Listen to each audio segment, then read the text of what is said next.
Hi, BookTube. Welcome to another nonfiction review.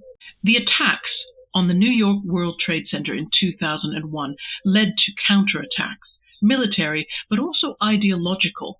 A particular group of writers, including Richard Dawkins, Christopher Hitchens, Sam Harris, published books in the early 2000s which effectively declared war against organized religion, and the media dubbed them the New Atheists.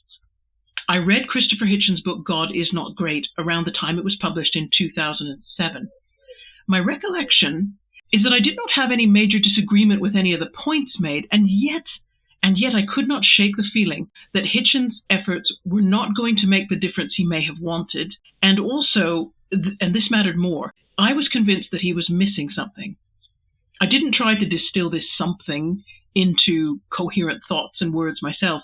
I didn't read any of the other books by Dawkins or Harris. I didn't read any of the criticism against the New Atheists. I kept my distance from that whole scene, really. Maybe the fact that the dialogue between believers and non-believers was being conducted like a war of words, but a war, nevertheless. That sent me into hiding. The book we look at today reopens that dialogue. The author is a well-known British comedian. His tone is easygoing, playful. Even the combative parts, if you can call them that, are playfully combative. I was attracted to the book because the writer was prepared to make themselves vulnerable, to admit to fault and foibles of their own, and to express affection for friends who did not share their views. And I believe the main point he makes might well be that something that I felt was missing from the writings of the New Atheists.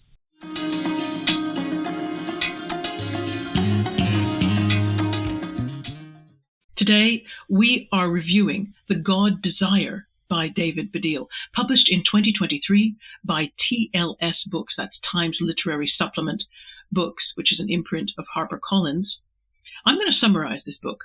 David Baddiel introduces himself as an atheist. He's very clear about that. What he examines in this book is his own desire for God. Where he seems to differ from the New Atheists is that David admits that he very, very, very much would like God to exist. He would like a greater parent, a being who is always good, a being who has the ability to care about him all the time, and who can give him an existence beyond death. His central premise is that it is that desire, it's the desirability of that desire, rather than any of the arguments that are usually brought out against belief. That desire is what convinces him that God does not exist. The God Desire bases its argument on a quote from T.S. Eliot. Humankind cannot bear very much reality. Baddiel argues that the human awareness of mortality creates a need for comfort, therefore a need for fictional meaning structures of various kinds. This admission of a desire for God, as well as Baddiel's admission that he is attracted to some religious narratives and rituals, makes this a very different book about atheism. Baddiel does not campaign for an end to religion, whereas I recall that Hitchens' book gave a detailed catalogue of all the suffering associated with organized religion, the suffering you could perhaps blame on religion. And that seemed to me always to be one step short of getting to the root cause, which was humans using whatever power they had to take advantage of more vulnerable humans. Baddiel focuses instead on our shared vulnerability, because regardless of how powerful or not we are, we will all die. His book is a detailed examination of the human need for meaning and a plea to accept that such a need cannot help but take different forms because people are different. I would not say Baddiel claims any superiority for atheism as opposed to belief, but he does champion those, believers or not, who recognize that difference is unavoidable, and they demonstrate an ability to accommodate that. Now, David Baddiel is a very busy, creative person. I put off writing the biography section of this review because the thought of having to scale down everything that he's done into a couple of paragraphs, I really couldn't see the point. So we'll just go real fast. He was born in New York, same year as me. He grew up in London. He got a double first Bachelor of Arts in English from Cambridge University, and it was a few years after that that he made his break into television comedy. The rest would just be an incredible list of titles and awards and dates and events, etc. His Wikipedia page is 3,000 words long and it has 65 endnotes. He's getting close to the time when he probably needs to write his autobiography. I would say, though, if you do have a favorite book by David Baddiel that you've read, please feel free to shout out in the comment section, because my recommended reading is going to be a little different. The photographs that you see, by the way, we made a recent visit to Mansfield, and we went into the city library, and we were kind of impressed by the architecture inside, so we took a few pictures. And so on the subject of structure, let's talk about how this book is structured. The God Desire is a single essay. It's divided into subsections every 10 to 12 pages, and I'm guessing that's a kindness to the reader, because you could read it in one sitting, but the subsections provide you with places where you can naturally pause for thought. There's no bibliography at the back. There's just a section of notes, and these are not academic citations. They're afterthoughts. They're, oh, by the way, comments from the author, and also some additional jokes in case you would like more than the ones that are included in the essay. The jokes, by the way, they will vary in terms of how well they can travel outside the UK. Next question. How did I obtain this book? How much did it cost? I first saw this book in foils. I was shopping for a colleague's birthday gift. The cover, I felt, was well done. It caught my eye, and it instantly reminded me of all the New Atheist titles, particularly Richard Dawkins' The God Delusion. But whereas the New Atheist chose titles that clearly advertised that they were not pleased with this whole God business, Baddiel choosing the word desire, it's not an entirely positive word, but I sensed right away that there might be more sympathy. I also noted that the book was short. The version I read was a library ebook. Amazon UK shows a page count of 119 for the paperback version, and since only 92% of my ebook was the actual text, I estimate that the paperback contains about 109 reading pages. The price is reasonable. Amazon UK are selling the Kindle version for £2.99. That's about $3.90, and the hardcover version is on offer for Amazon Prime members at a 63% discount, down to £3.67 or $4.75. Why did I choose to read this book? David Baddiel. He's a familiar face and a well-known name in the UK. We know him for being a stand-up comedian, a comedy writer. We know that he's written novels for adults, for children, and we know that he's a very enthusiastic football fan. In 2021, Baddiel published Jews Don't Count, which was structured in a similar way to The God Desire. It was an essay discussing its complicated reality of anti-Semitism, which is a form of hatred that can fall outside or be pushed away from all the social checks and edits and challenges that we bring to try to counter other kinds of prejudice.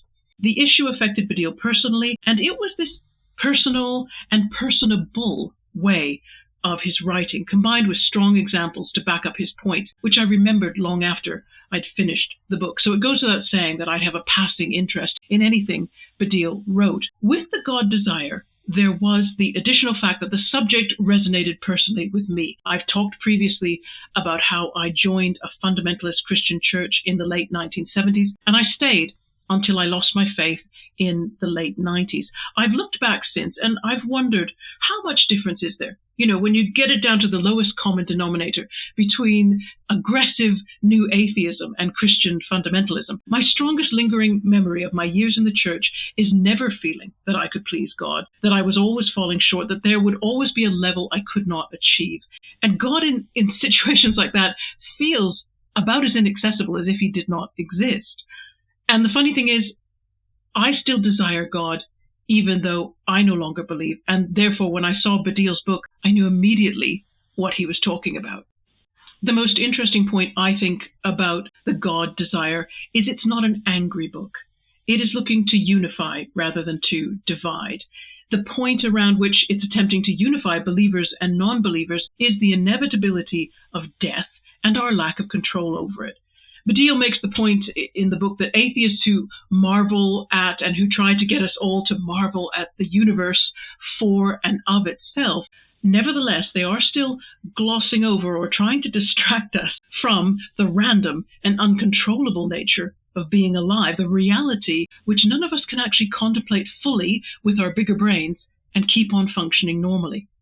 Baddiel wants us to recognize that we all fear the same thing, regardless of how we choose to manage that fear. And in this way, atheistic rationales and religious certainties, they look less different. The book is almost giving permission to everyone to admit that we're just afraid, and to remind us that when we attack each other for the ways in which we handle fear, we are simply demonstrating how fragile we know our own coping strategy is. Whether this book can unite believers and non-believers, it probably won't sell in the numbers that the New Atheists did. Polite voices are never heard as well as belligerent ones, and that's a pity. Is there anything that readers should be prepared for if they decide to read this book? Well, be prepared to meet an atheist who has believers as close friends. Baddiel's Jewish background influences his views on belief, and he has something to say about this on page 96, which I'm going to quote now. It is notable, I think, that none of the New Atheists come from an ethnic minority background with a religious component. Okay, Sam Harris's mum is Jewish. His dad was a Quaker. But I can't work out if he actually, I'm going to use the modern term, identifies as Jewish. Some of them did grow up in the church. Richard Dawkins was an altar boy, and it sometimes seems to me that his attitude to religion is in violent reaction to that, an attempt to cough out any last shards of that upbringing from his intellectual throat. I think it is almost impossible to feel this urge if, like me, you're an atheist, but also a member of a minority that is associated with religion. Because in a way that I'm not sure is entirely graspable to the majority, being in a minority will always be part of your identity. Baddiel is able to accept belief in others, and he retains an open, curious attitude about religious practices. He describes his ongoing friendship with his comedy partner, Frank Skinner, even though he doesn't exactly understand how Skinner can sustain his faith as a Catholic. Baddiel is honest also about the things which feed his God desire, the mysticism which has been cultivated by certain writers and thinkers around quantum physics. It works for him, but he admits, he knows, it does not solve the unknowns any more than conventional religion. Is there anything else that's interesting about the book? Well, I paused my reading on page 68. David Baddiel was quoting the novelist Naomi Alderman. He was quoting her tweets in which she was stating her position on belief. And in her second tweet, she says, "My mildly cheeky response is to say that it's also an undeniable fact that God does exist, in the sense that Tony Soprano or Odysseus or Buffy the Vampire Slayer exists. As a character many people enjoy thinking about and telling stories about." Baddiel then added his own comment, and this is from page 69 of the ebook version. Alderman is correct about the undeniability of this version of the existence of God. God is clearly an amazing literary character, but I think Alderman is doing something a bit more than that, neatly evinced in her use of the word cheeky. She is not using God's fictionality to confirm his non-existence, even though in a wider sense she does, except that she is using it to blur what existence and non-existence are, by pointing out cheekily that fictional characters exist. Tony Soprano exists and will continue to do so in a way that the actor who played him now does not. Tony Soprano, created to represent an iconic good-bad father figure at the center of a version of humanity that is frightening and destructive and disordered, lives long after the death of the physical frame that contained him. He is God, more or less, or at least he's one of many versions of him that exist in art and literature and film. And that made me sit back and ask. Baddiel is suggesting that for some of us, fictions and fictional characters are quite powerful. Perhaps they are as powerful as saints or prophets. It made me ask, how much spiritual benefit do I get from the act of reading? There's a BookTube creator named Chloe, and she does a channel called Recovering Book Snob.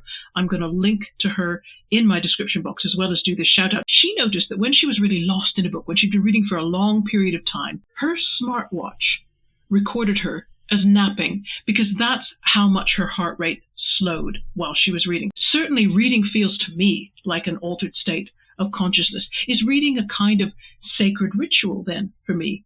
I think it is. And I think that sense of sacredness has some bearing on my reading choices. Finally, any ideas for related or follow-up reading? This is a light recommendation. I don't mean that it's frivolous. I mean I'm offering it in a kind of no obligation way, because I feel sure it's not going to be everybody's idea of a great thing to read. My recommendation is a blog entry by a Canadian named Matthew Root. I don't think he and I would be on the same page as far as our personal beliefs are concerned, but he has certainly been through a long and tough spiritual journey, and I respect a person who's made big belief changes, because most people don't change that much throughout their lives, and it does take courage. How much of Matthew's blog you want to read is up to you. I'm recommending his entry titled Fiction as a Sacred Text. He suggests trying a different approach to reading a novel. In some ways, he's really describing close or analytical reading.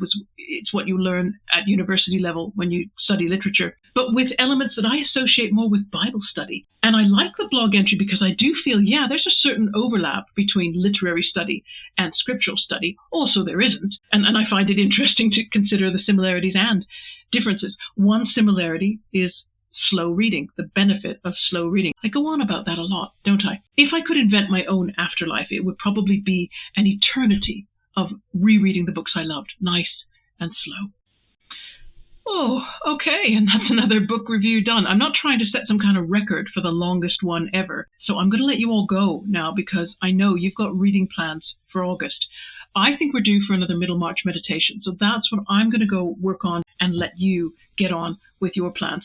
Thanks for checking out this video, everybody, and best luck with all your reading. Take care. Bye-bye.